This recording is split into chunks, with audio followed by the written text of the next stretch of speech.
How to get your custom access tokens from Keycloak. I'm great to be here at Hyderabad. I'm Alexander. I'm one of the maintainers of Keycloak.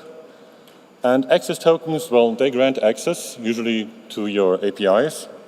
And for example, a REST request like this, it's a GET request. And somewhere in the headers, there's an authorization header that is then called bearer, and then it contains a very long string. That's the access token. This access token basically acts like a passport like that I used last weekend when I entered India.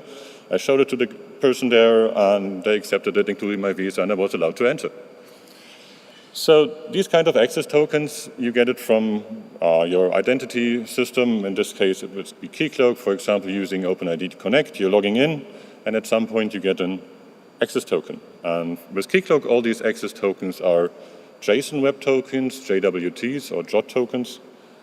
And well, as by the name, there's some JSON hidden into them.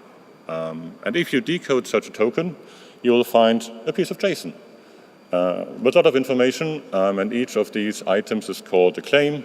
For example, it starts at the beginning with some common ones, like when this token expires, when it has been issued, who's the issuer, and some more business-related information. If the email has been verified, what's the username?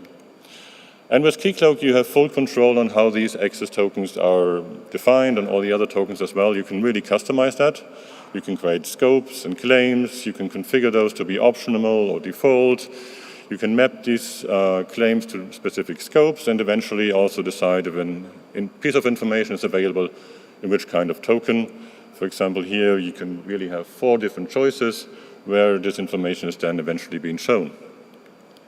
An application can also choose at runtime which information should be included in such a token. So an application can decide at the time of authentication or re-authentication which scopes it adds to an authentication endpoint. And applications can also use token exchange, some feature that has been with Keycloak for quite a while, but now it's finally fully supported and standard compliant. So you can send a request to Keycloak, to the token endpoint, and then receive back a token with the right audience, with the right scopes to send to the API you're about to use. So that's already the end of the talk. So get your custom tokens with Keycloak. With Keycloak being a CNCF project, an incubating one. We have great tools for admins and developers to configure those mappers.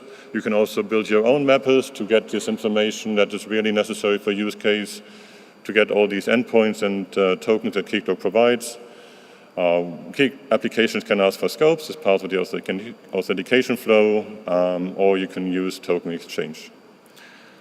To learn more about Keycloak, we have a talk starting at 12:10 today at the rooms 1 to 6. And it's called Delegate Authentication, and a lot more to Keycloak with OpenID Connect. So this is where we show you how to get your tokens in the first place.